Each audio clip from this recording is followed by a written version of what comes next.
నువ్వేం చేయగలవు? వీళ్ళని నీ కళ్ళ ముందే చంపి తింటాను. అలా అని చెప్తూ గోల్డీ గద్ద మున్నో వైపు రావడం మొదలుపెట్టింది. సడన్ గా సోను పావురం తన ముందుకు వచ్చింది. రాబందు, పిల్లాడికి దూరంగా ఉండు. నువ్వొక పావురానివి, నన్నే ఆపుతావా? గద్ద ఇప్పుడు పావురం మీద కూడా దాడి చేసింది. పాపం ఆ పావురం ఎంతోసేపు ఆ గద్దతో పోరాడుతూనే ఉంది. కాని ఆఖరికి గద్ద చేతిలో ఓడిపోయింది. ఆ! దుష్టపక్షి, ఇక్కడి నుంచి వెళ్ళిపో. ఆ! గద్ద ఏదో ఒకటి చేసేలోపు అక్కడికి వడ్రంగి పిట్ట వచ్చింది. చూడు గద్దా, ఇప్పుడిక్కడి నుండి వెళ్ళిపో. ఈ బిడ్డ మిట్టూది.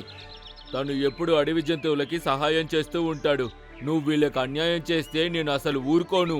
ఇప్పుడు నువ్వు కూడా వచ్చావా? నీకెంత ధైర్యం ఉందో చూస్తాను. ఇప్పుడు గద్ద వడ్రంగి పిట్టతో కూడా కొట్లాట మొదలుపెట్టింది.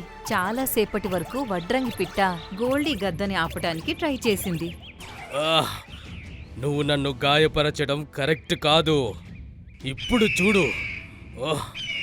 గద్ద పూర్తి శక్తితో వడ్రంగి పిట్ట పైన తన గోరులతో దాడి చేసింది. ఆ! ఇక వీణ్ణి బతకనివ్వకూడదు. మళ్ళీ ఆ గద్ద మున్నో వైపుకు వెళ్లడం మొదలుపెట్టింది.